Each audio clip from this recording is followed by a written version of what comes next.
TET, CTET, MPSC यांसारख्या परीक्षांमध्ये मराठी व्याकरणात पैकीच्या पैकी गुण मिळवायचे आहेत का? मग सुरुवात तर एकदम पायापासूनच करायला हवी. आणि तो पाया म्हणजे आपली मराठी वर्णमाला.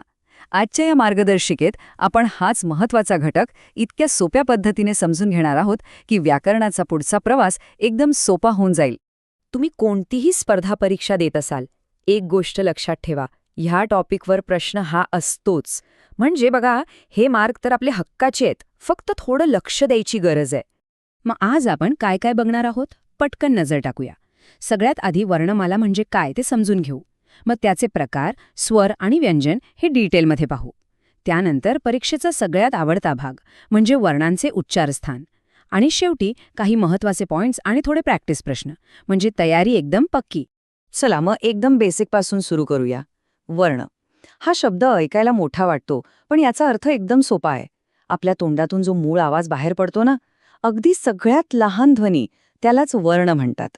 आणि मग हेच सगळे वर्ण अ, आ, क, ख जेव्हा आपण एका ओळीत एका क्रमाने मांडतो, जशी फुलांची माळ असते ना, तशीच ही वर्णांची माळ, म्हणजेच आपली वर्णमाला. सोपं आहे की नाही? आता ह्या वर्णमालेचे 2 मुख्य भाग आहेत. त्यातला पहिला म्हणजे स्वर. स्वर म्हणजे काय? तर असे वर्ण ज्यांचा उच्चार करताना अजिबात अडथळा येत नाही. हवा थेट फुफ्फुसातून बाहेर येते, एकदम मोकळेपणाने. अ, आ म्हणून बघा, काहीच अडत नाही. आता इथे परीक्षेच्या दृष्टीने एक खूप महत्वाचा भाग येतो. स्वरांचे पण 3 प्रकार आहेत. पहिला ह्रस्व स्वर, म्हणजे ज्यांचा उच्चार पटकन होतो, कमी वेळ लागतो, जसं की अ, ई. दुसरा दीर्घ स्वर, नावाप्रमाणेच यांच्या उच्चाराला जास्त वेळ लागतो, आ, ई. आणि तिसरा संयुक्त स्वर, म्हणजे 2 स्वर एकत्र येऊन बनलेले, ऐ आणि औ. हे त्याचे उदाहरण. ओके, स्वर समजले. आता दुसरा प्रकार व्यंजन. हे स्वरांच्या अगदी उलट आहेत. यांचा उच्चार करताना हवा कुठेतरी अडते. जीभ, दात, ओठ किंवा टाळूला कुठेतरी स्पर्श होतो, जसं की क. म्हणून बघा, जिभेचा मागचा भाग टाळूला लागतो, म्हणजे इथे अडथळा आला. आता व्यंजनांमध्ये पण एक मस्त गट आहे, वर्गीय व्यंजन. एकदम शिस्तीत मांडणी गेली आहे यांची. एकूण 25 आहेत हे, आणि यांना 5 वर्गांमध्ये विभागलंय: क वर्ग, च वर्ग, ट वर्ग, त वर्ग आणि प वर्ग. प्रत्येक वर्गात 5-5 व्यंजनं. एकदम परफेक्ट.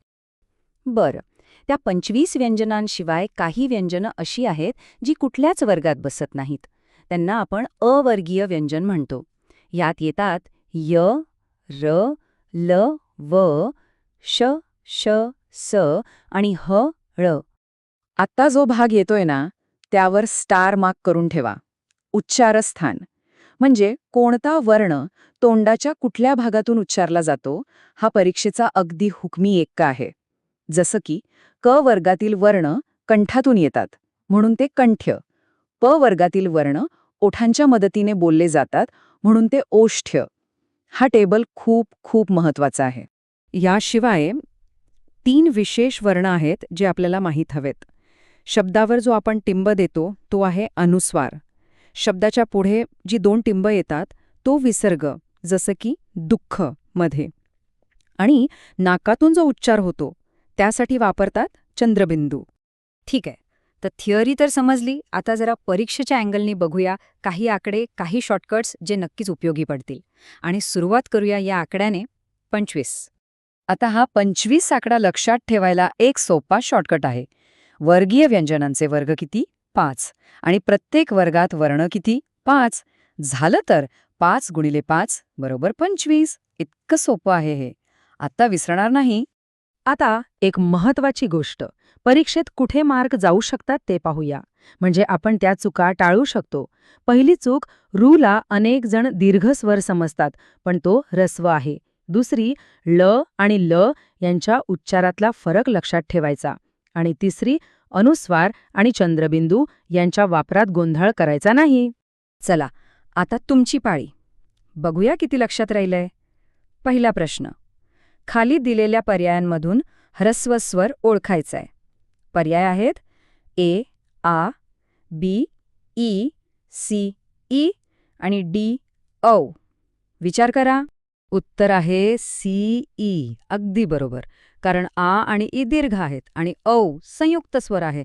त्यामुळे उरला ई जो ह्रस्व स्वर आहे. पुढचा प्रश्न. क हा वर्ण कोणत्या वर्गात येतो? सोपा आहे हा. पर्याय आहेत च वर्ग, क वर्ग, त वर्ग आणि प वर्ग. याचं उत्तर आहे बी, क वर्ग. क पासून सुरू होणारा वर्ग तर क वर्गच असणार, नाही का? तिसरा प्रश्न हा उच्चारस्थानावर आहे.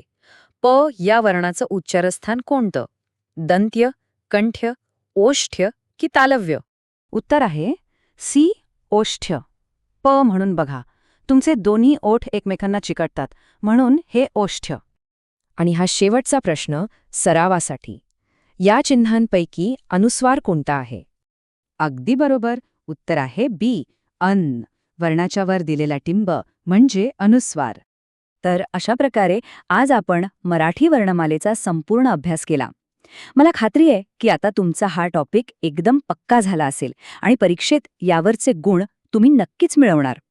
पुढच्या भागात आपण या वर्णांपासून बनणाऱ्या शब्द आणि शब्दांचे प्रकार याबद्दल बोलणार आहोत. त्यामुळे भेटूया पुढच्या भागात. तोपर्यंत अभ्यास करत रहा.